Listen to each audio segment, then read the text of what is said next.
That day, they forced me to perform in front of the officer. With nothing but my mind, I bent a 10 bell into a twisted wreck of metal. Instead, he pointed at a coin on the table and ordered me to move it into his hand. My mother's life was the ultimate price if I failed his test. I pushed my abilities to the absolute limit, but sheer terror shattered my focus. Powerless to intervene,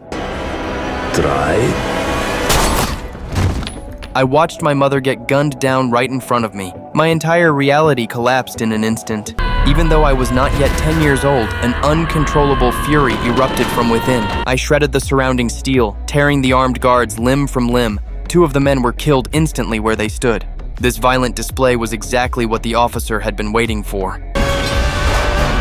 He pressed the coin into my palm and imprisoned me in a testing facility to weaponize my mutation. Years later, I grew into a man driven by a single consuming desire for revenge. I tracked him to the highest halls of power, eventually cornering a banker who refused to reveal his location. I violently extracted the metal fillings from his teeth until the excruciating pain forced him to talk. He finally gave up the name Sebastian, but my target had already vanished by the time I arrived. Their weapons quickly became their own executioners. I effortlessly turned their steel and led against them.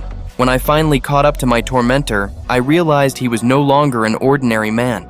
Sebastian had evolved into something far more dangerous. He possessed the ability to absorb any kinetic or explosive energy, using it to sustain his youth and amplify his strength.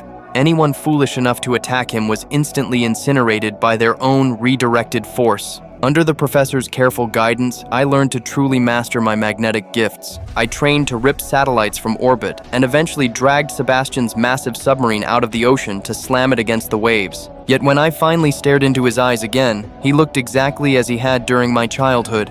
Every strike I launched was effortlessly absorbed. The shrapnel I threw only fueled his energy, allowing him to blast it back at me with 10 times the force. I was nearly crushed to death under the sheer magnitude of his counterattack. Just as I was about to break, the professor invaded his mind, paralyzing him so I could make my move.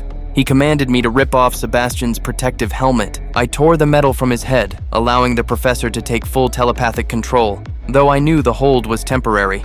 Memories of the terrified little boy I used to be flooded my mind. I deliberately placed Sebastian's helmet onto my own head, completely blocking out the professor's psychic connection. I then levitated the exact same coin that the officer had once ordered me to move. This time, I drove the metal straight through Sebastian's skull. As the blood-soaked coin emerged from the back of his head, my mother's murder was finally avenged. By taking his life, I permanently fractured my bond with the professor. I was no longer just Eric to the people who once fought beside me. I embraced my destiny and became the very mutant the world would learn to fear.